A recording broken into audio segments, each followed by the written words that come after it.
Don't people please. Win the negotiation.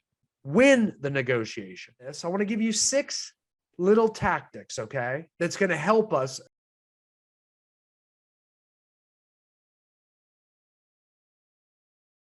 I want to talk about some negotiation tactics. And by way of negotiation tactics, I think you're really going to like this. I want to start by the concept of getting a no. And this isn't just general sales too. I mean, this could be a sales technique or negotiation techniques. People are so adverse to no, to getting told no.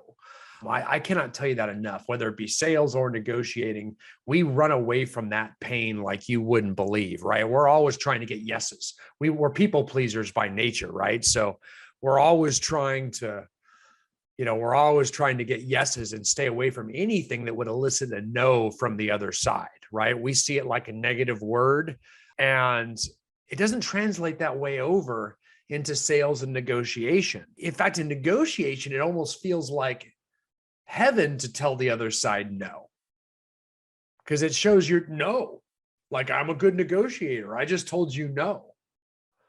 You know what I mean? Like if I think back to when I was a little kid and my dad would take me to across the border to Mexico, and I'd want like the, one of those ceramic whatevers that probably cost 10 cents to, I think the ceramic Bart Simpsons or something, and I'd want one of those. And my dad would show me his negotiating prowess by, drawing a hard line and telling the vendor no.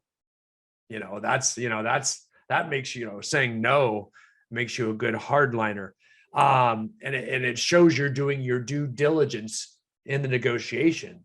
And if you tell someone no enough times, it actually gives you the okay to say yes, believe it or not, because you've done your job. You've shown your prowess. You say no enough times, and you can say, oh, okay, I'll take it. And my dad would walk away, and I'd think he was so awesome because he said no so many times. So believe it or not, if I was the vendor that wanted to sell the Bart Simpson ceramic doll, I'm actually excited to get a bunch of no's out of my dad, because I know if I get him out of the way, he's about to say yes.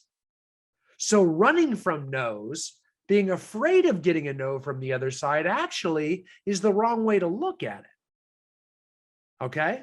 Conversely, if you push too hard to get yeses, I mean, that's like a death of a salesman right there. I mean, that's going to end the deal. That's what's going to get people to hang up on you.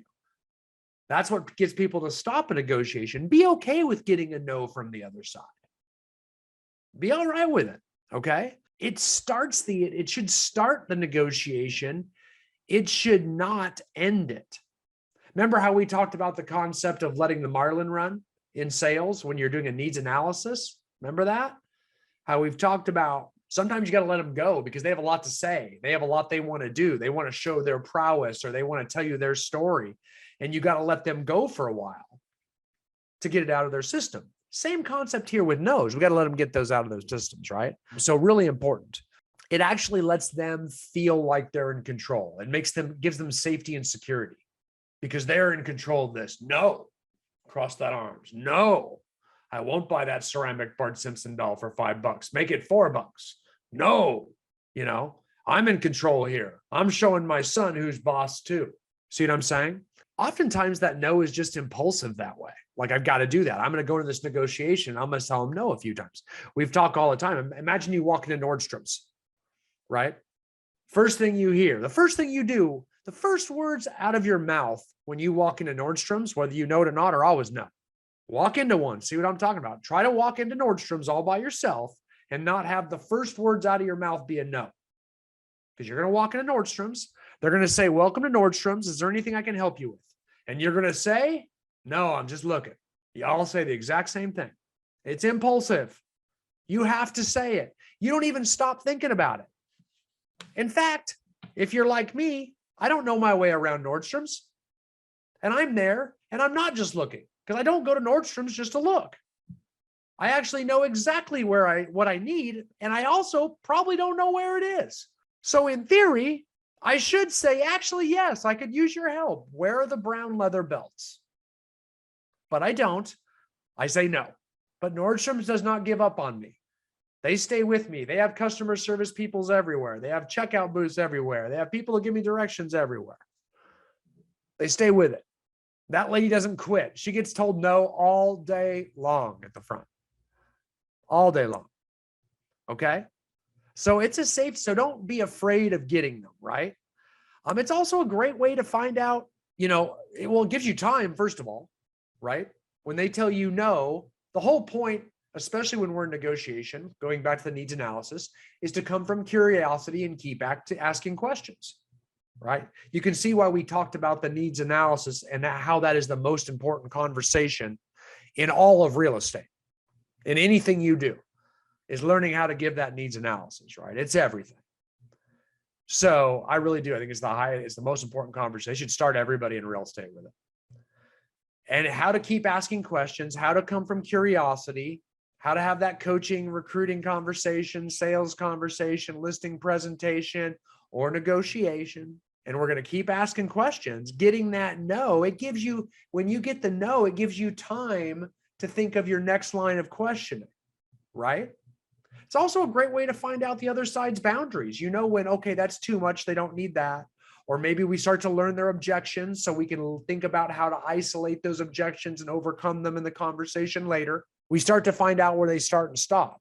But we got to get to those no's to know where those boundaries are, right? If you skip past the no's, if you don't dig deep and try to get to a few no's, and you just stay in people-pleasing mode, not only will you not find out their boundaries and not find out their objections and not dig deep enough to find out their true feelings and emotions, you'll often get a yes that's not meaningful, right? And I think we've talked about, there's a great book, if you don't have it, by Chris Voss called Never Split the Difference. He talks about there being three types of yeses.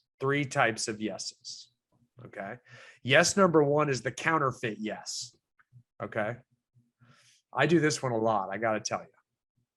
And the reason I'm just venting and putting it out there to the universe, because this is just me atoning for my sins. It's a straight lie. It is. It's like, sure, I'll call you back. Yeah, I'll call you back. You bet. Just let me know. I'm totally free for you. Anytime, just call. I mean well by that. And because I don't want to get into a long, weird conversation about, no, I'm sorry, I'm not going to have time to ever talk to you. I think part of the reason I say yes to people is, and then I don't really get back, or I don't have time because I just don't. It's because I really want to see who wants it. If someone comes at me enough times, I might reply to them, because so many people just want to pick your brain and they say they'll follow up and they don't. That means they didn't really want it that bad. So it's almost like a natural tester to see who really wants to bring it. So what I do is I really just say yes, almost in a counterfeit fashion. I don't really mean the yes. So if you stay with yeses, you may not get a genuine one from me. You might just get a counterfeit yes, right? Or there's a confirmation yes. And this is what happens when someone asks you a question with a downswing. Okay.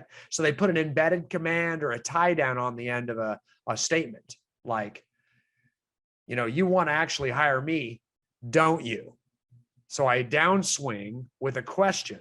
So I elicit a yes. And when I do that, you're going to start nodding and say yes, because that's neuro-linguistic programming. That's called NLP. I'm going to get you to say yes. I just don't really mean it. So I'm not going to follow through for you. So I can get you a lot of fake yeses all day long that way. That's called a confirmation yes. It's when you use a tie down to get it. It's not an open-ended yes. It's not a genuine yes. Okay, that's good to keep someone talking, or keep someone on the phone, or keep someone nodding in converting a sales. But when you're negotiating, eventually you've got to come to an agreement that you want the other person to actually uphold, right? So just getting and eliciting a quick yes through NLP, not the best move, right? So a tie down doesn't commit. I want a commitment yes. And that's what Voss refers to when he talks about negotiating with a genuine S, right?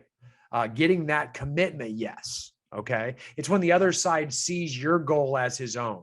You genuinely have a meeting on the mind and you don't feel like there's a ton of sacrifice. Okay. So back to that. That's why no works for us so well. Okay. They have a lot of benefits. So don't be afraid to move to them. Okay.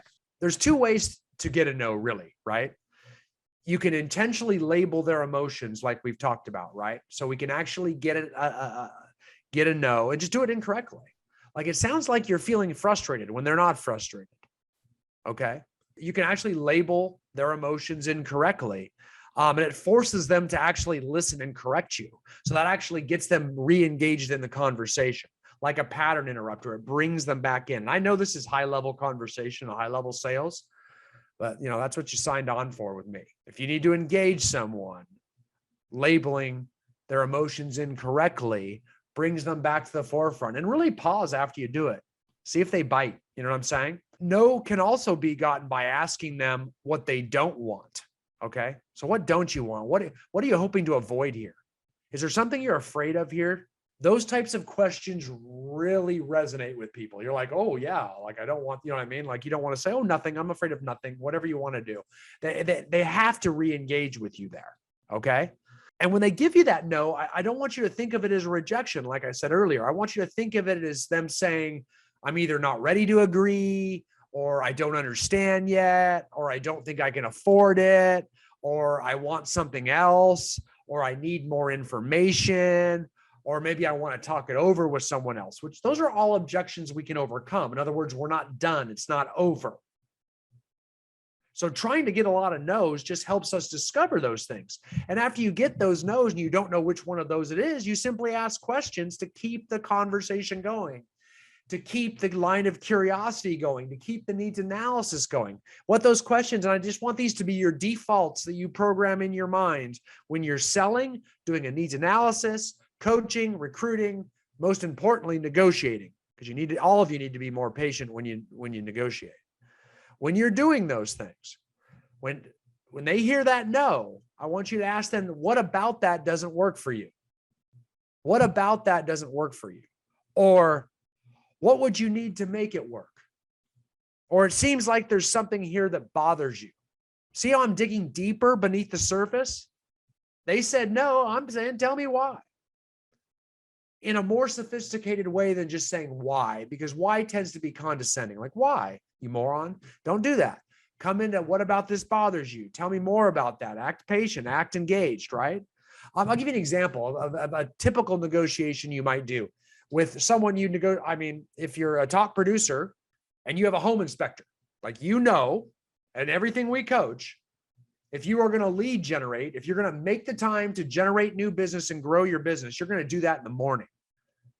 And if you haven't been able to do it, it's because you don't time block and you don't do it in the morning, and you wait to do it. And you should do it each day. Then you give up each day and you get depressed and you say, I can't do it. And oh my goodness, all that terrible stuff that goes with time management. It's awful. There's another book called The Miracle Morning for Real Estate Agents by Hal Elrod that'll tell you the exact same thing. So if you really want to do the hard stuff, you do it in the morning, right? And we time block and we time manage it. So all top producers that do this block time in the morning to generate business. Yet one of the biggest disruptors to grow your business is home inspectors. Why? Home inspectors only like to work in the morning before noon. Why? They're freaking human beings. They're lazy. That's why. They want to be done and they want to be golfing by 12:30. So they always schedule their home inspections early. So they get done with work early. But that doesn't work for my lead generation schedule. So all of a sudden we are in a negotiation with the home inspector as to when I'm available for them. Or maybe, so we have to get a negotiation. They want to do it at 8 a.m. You want to do it afternoon. Maybe we meet in the middle. We got to find like an 11 or 11:30 that works, so you can still get your lead gen time done. Maybe we got to convince them to get a lockbox so they don't need you there to access the property. You know what I mean? Or lockbox key or something. We got to find a way to make it work, but we don't give in, right? We're going to be negotiating with a home inspector. A lot of people don't consider that a negotiation. Why? Because they don't want to lead generate.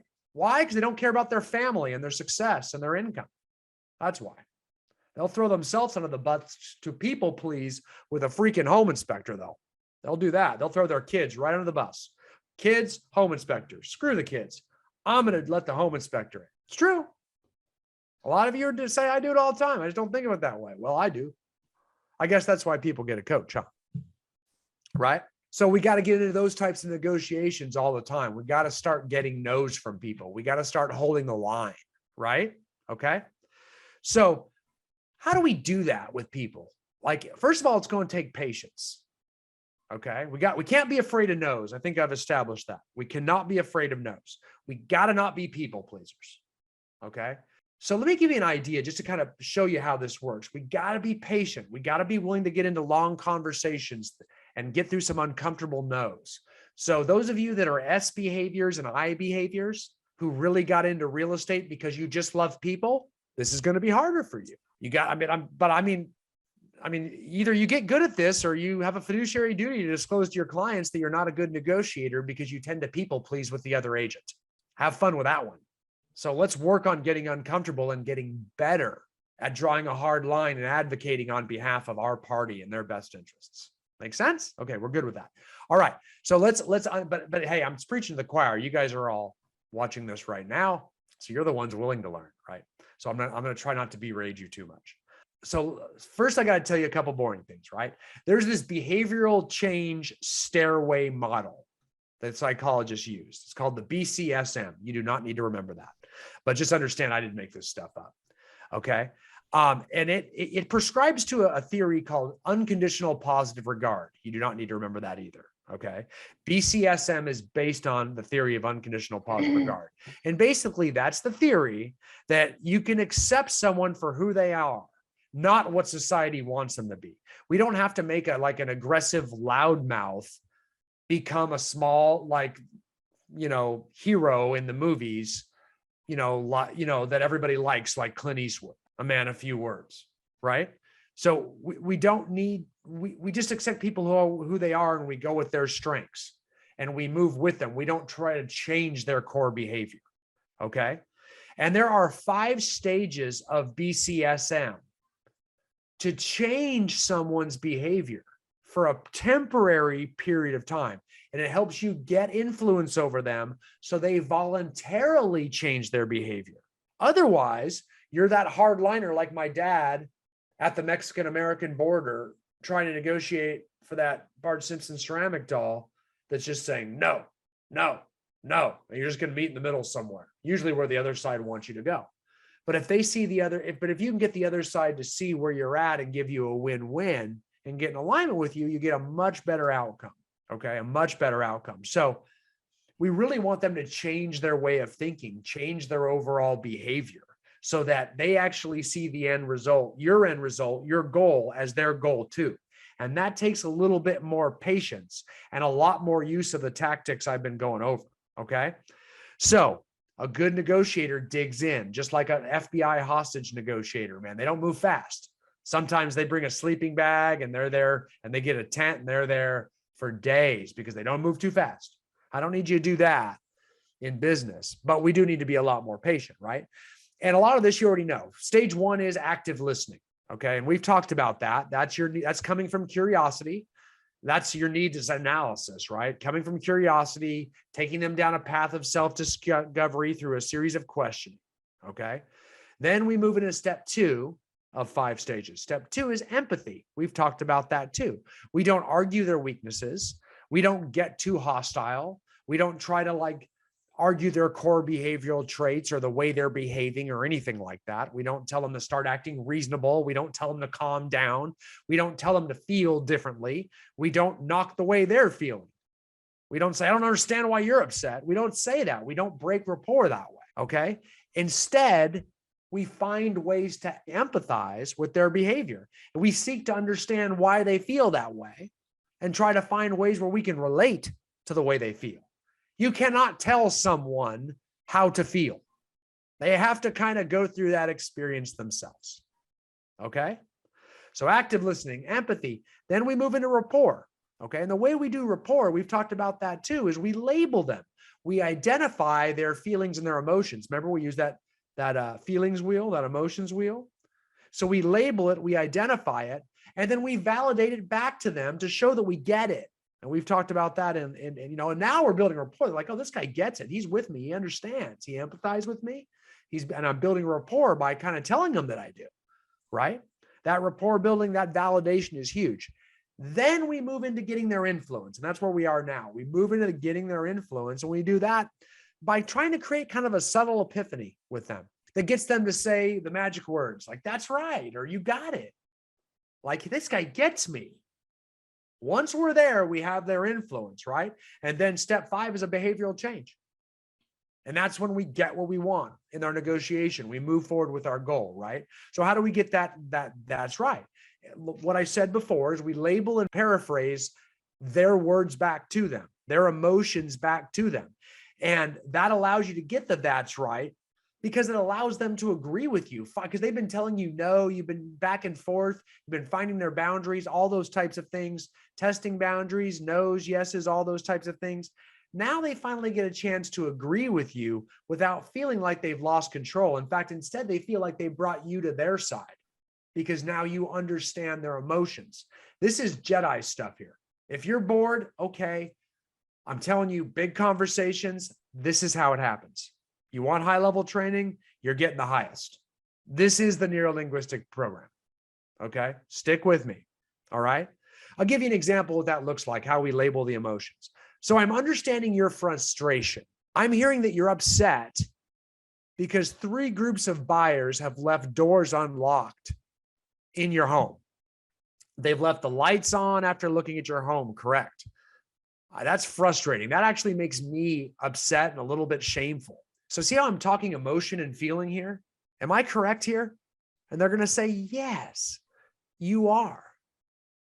All of a sudden, they're not mad anymore because they know I get it. I've labeled their emotion. They're going to calm down with me. I'm building rapport and influence.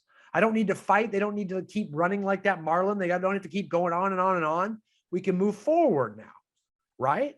They've accepted my empathy. Okay, I've built the rapport. We're no longer fighting anything. It just breaks a total negative pattern of disagreement. And that's a big deal in negotiating in sales, is having pattern interrupters. Okay, where someone's spiraling.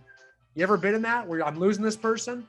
Like you think you're going to get that listing. You're in that listing agreement and you think, which is a negotiation. They want to wait. They're not sure. They're uncertain about the market. They don't think there's another home that they can buy. And you're trying to explain to them, this is how everybody does it. You got to get the house up for sale, and we're not going to have to accept an agreement. We can even get a seller's contingency if we need be, that kind of thing. And you think you're almost there. Then they start, well, I don't know. Those rates are so high. And I mean, it's just a hassle right now. And I don't know. My wife's got a medical procedure coming up, and you can just see it's getting out of control. We're not going to list this house. How do we stop that pattern? A pattern interrupter. Negotiating tactic number 2. What does a pattern interrupter look like? There's lots of them, right? Face-to-face, my favorite one is just knock a drink off the table. Just knock it right off the freaking table. Whoops. I'm not joking. I've done that at least 20 times. I've knocked on their lap. I've knocked on my lap. I just knocked it off the side of the table. It's like, whoa, do you have something? Do you have a cloth? And it just stops it. Very common. Okay. Anything like on the phone, all of a sudden, hang on, my dog's barking. Would you stop it? Blah, blah, blah, blah, stop it. Or, scold a kid, anything to stop it. Loud, something to take off, because they will spiral emotionally, just keep going down. Like they're on a roll, hot like butter. They're on a roll and they're just going to keep going.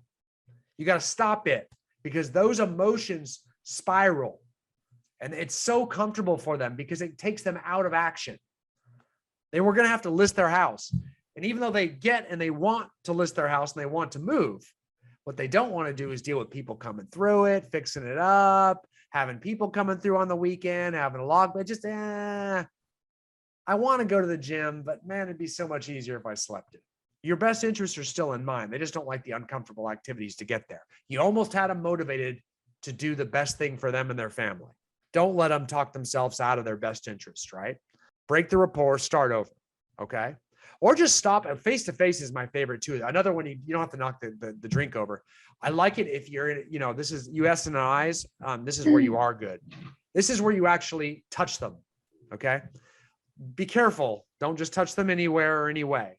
But a great thing to do is just with your fingers like that, grab someone's wrist and stare them right in the eyes and say, hey, man, that sounds pretty serious. This is where you label the emotion. Man, you seem pretty upset about that. All of a sudden it's like, whoa. And that's a pattern interrupter. They stop the spiral. And I label their emotion with it. Those all work and they stop. And those are high level techniques, guys. High level, because as far as, I think I've said this before. Almost everybody I meet, especially you males, you all think you're great negotiators. And if you've been in real estate, you definitely know that. Every husband is the best negotiator. They know how to negotiate, right? Everyone. There's none that aren't. None of them know any of this. They all do that Bart Simpson doll thing. Make sense? And there's a lot here to digest, man. There's a lot here. So let me give you some other techniques for changing course, because this stuff's kind of cool. This is your bag of tricks, right? Effective pauses. Start pausing, putting gaps in between your sentences, right? Silence is extremely powerful and it can do a lot of the heavy lifting for you. So it slows people down and calms down before you change direction, right? So all of a sudden your cadence starts to break. And see how suddenly that just kind of gets you to pay more attention when I start doing that? Start doing that and you can get people to re-engage with you. Don't do it for too long or you'll roll your eyes back in your head. But you do it a few times and it starts to get them. And then what you start to do is what we call minimal encouragers. A minimal encourager is where you start being very positive with them. You start nodding with them. You start saying, yes, okay, I see, where you're just getting on their side. You can get them to change direction if they feel like you're on the same team, where you're getting encouraging to everything they say.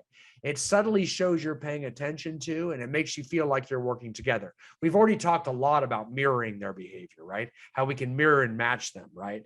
Behave and speak like they do. That helps to subconsciously build tons of rapport. Like I'm picking up what they're putting down. We've talked about labeling too, how we label their emotions. That gives them validation that we understand how they're feeling and lets them, and again, we're on the same team. I can move on now. This guy gets me, right? Very important.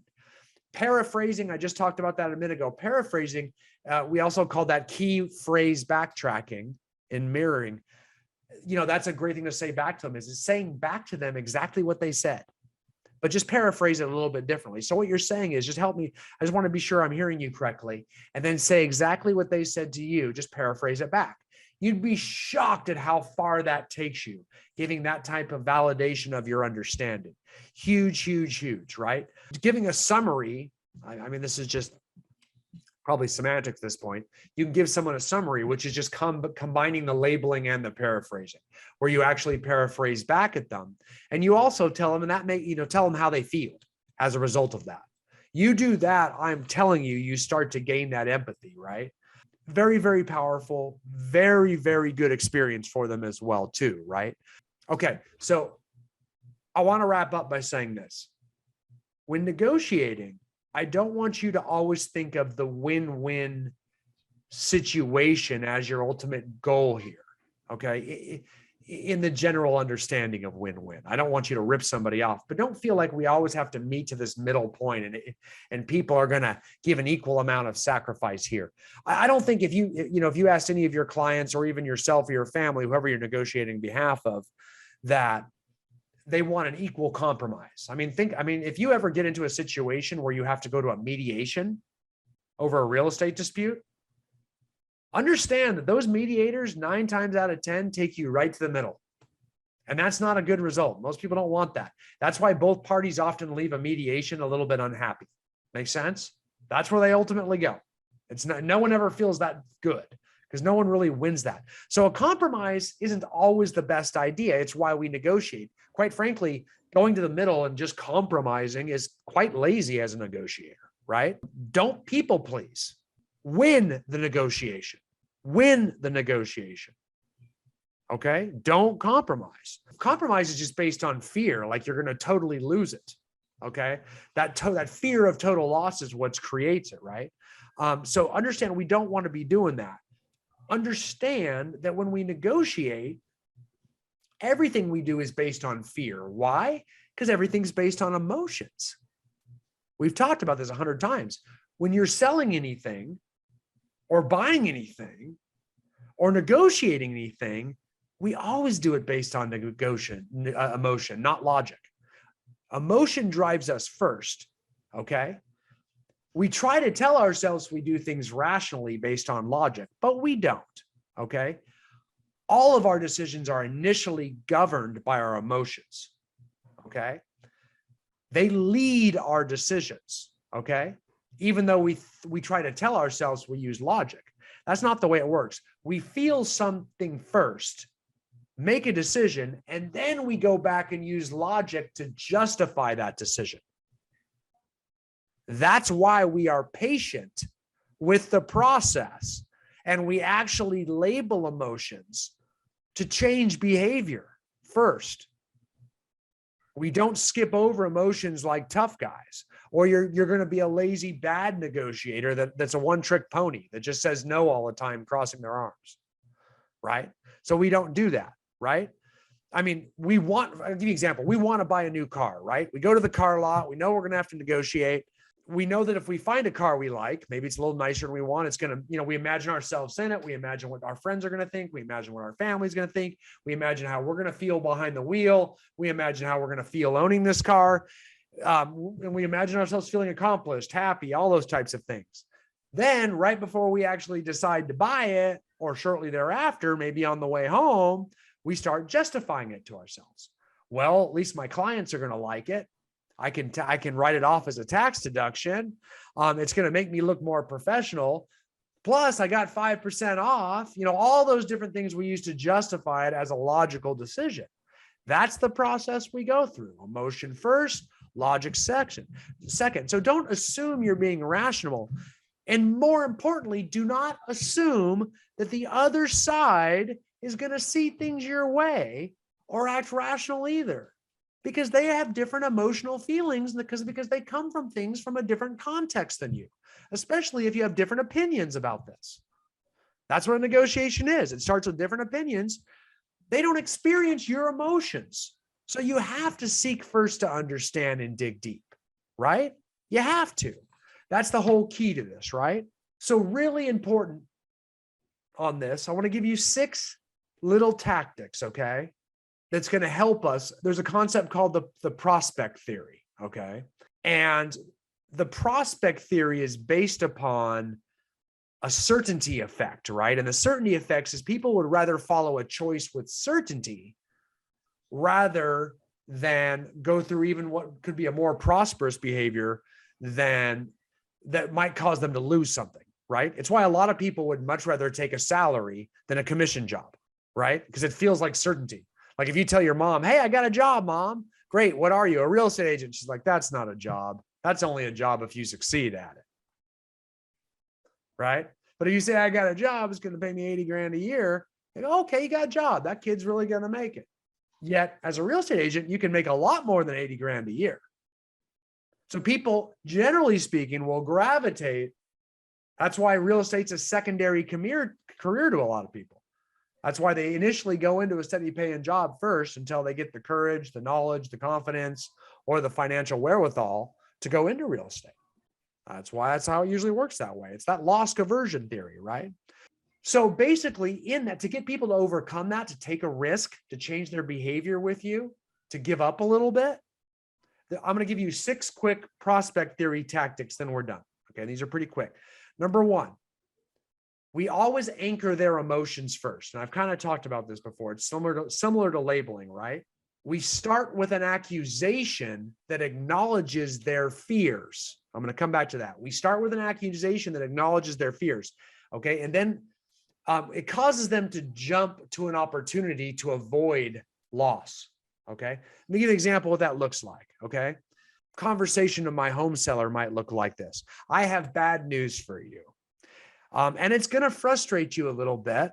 It frustrates me, and it might even frustrate you with the process in our entire industry. It bothers me. I can tell you that right now. It makes me angry and shameful sometimes. Your house didn't appraise for value, and I'm sorry about that. What I want to do about it is I want to try to counter the buyer's offer because they want a price reduction on your home now because the home didn't appraise. So I want to counter that back and require them to come up and at least meet us halfway or pay the difference or something like that. So I start with that accusation. In other words, I'm kind of accusing them that you're going to be mad, or you're going to be angry, or you're going to be upset, or you're going to be frustrated. So I kind of lead, that's my leader to kind of preemptively strike it. So I anchor their emotions there. And then I tell them the bad news and quickly my plan to overcome it, right? So I anchored it first, and I anchored them not in me. I anchored them in the process, the appraiser, the industry. I put them there, not me. See what I'm saying? So I anchored their emotion in something else, not me, the person who's negotiating with them. That's what I mean by anchoring their emotions. I put it on something else. So I acknowledge, I validate it, and I label it, but I put it somewhere else. See where this all kind of builds up into a tactic? You have to learn all these concepts.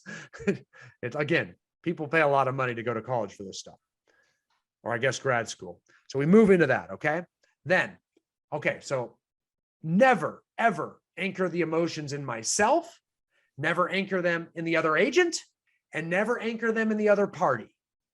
So if I'm talking to the seller, don't get the buyer mad at the seller. Don't make yourself the hero that way.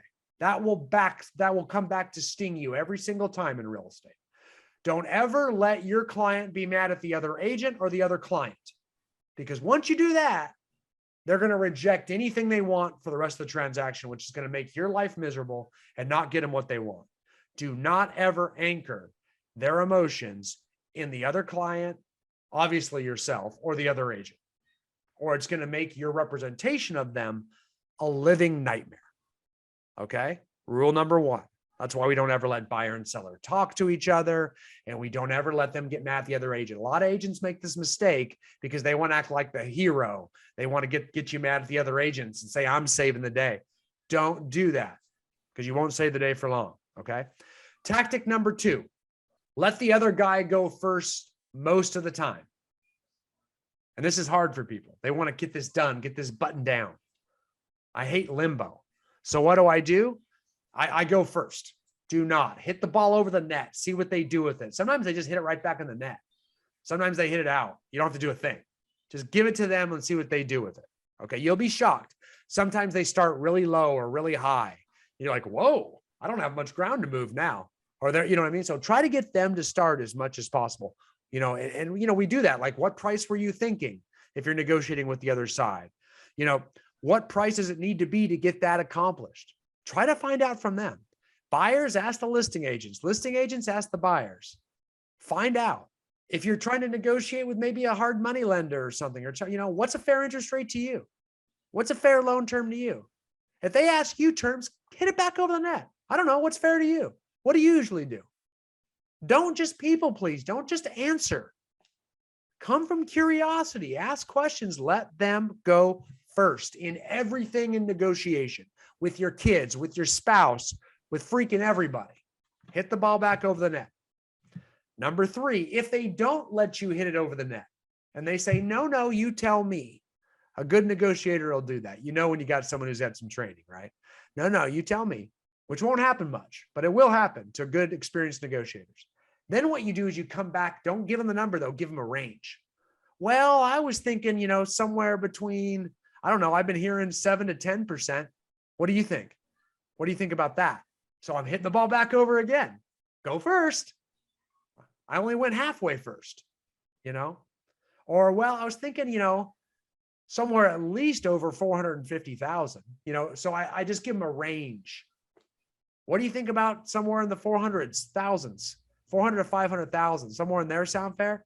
I just kind of give them a range to come back with, so they still have to go first. So we establish that range and we get them to go first at the same time.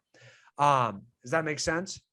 You can also, so tactic number 4 for negotiation, pivot out of the core term, which is usually a price or an interest rate. Get off of price and pivot to a non-monetary item. Start negotiating on that first, right? And then what you want to try to do is consider what you can give up. Like, maybe I can give them a few little things, like the barbecue in the back. You know what I'm saying? So before we even talk about price, hey, by the way, did you want that barbecue in the back? Did you want that spa, that above ground spa? And just say, why don't you take that? You give them a few yeses. So they feel like they've already negotiated hard and they've done something good. They've done their job. They've done their due diligence, and they'll give a lot on the big thing. Because a lot of people just want to be that Bart Simpson job. They want to search, they want to be able to say they got something to somebody else. So try to pivot to that, right? Maybe you can pay moving costs, change the close of escrow date, give a signing bonus, tighten inspection times. Start negotiating on those first and give a few. Then go to the big ticket item, the price. Okay. So pivot to a non-monetary value is number 4. Number 5, when you talk numbers and you do make your counter offers, use odd numbers, not even numbers. I think a lot of people know this, right? So don't use 580,000. Use a number like 579,000. What that does in a negotiation, when you put a 0 on there, it feels like you're just picking arbitrary round numbers, and it implies that you can be talked down. Okay. When you use an odd number, it makes it feel like you've calculated and you've thought it through, and that's as high as you can go. That's why. It feels like you've given every inch you can. Now, I'm not saying get obnoxious and say 579, 999, and 99 cents. I mean, you don't have to go that far with it, but you get the idea. I mean, we're too big ticket of an item to be doing too much of that. But 579 over 580,000, I like that. Okay. Believe it or not, this is a weird one. A lot of people don't like to do this, but surprising someone, I'll say the last tactic is surprise someone in the middle of a negotiation with a gift. You're being patient. You're going back and forth over the time, give a thank you card, send them something, you're in the negotiation, you start to learn things they like, give them a gift card to that in the middle of it. Thanking them publicly with Facebook posts is wonderful. Like if you get an offer under contract, but you're going to have to negotiate repairs and things, thanking them, thanking a listing agent, another agent for getting under contract and accepting your offer is huge. Get real creative right here. Give them some Google reviews ahead of time. Give them, like their Facebook page. Give little acts of kindness during the negotiation, softens them up and makes them feel a little bit of social guilt to repay the favor. Okay. So make sure we slowly do that. Okay. Always look for ways to emphasize and get on their side. It builds rapport. Okay. It'll make them reciprocate or at least feel obligated to. Okay. It makes them not want to shut you down. If you just gave them a 5-star Google review, they don't want to shut you down. They're going to try to accept your offer. So find ways to give little guilt. Guilt. It is guilt, social guilt. And I finally got done. That's finally the end. That's a lot of tactics. So I hope you get something from that.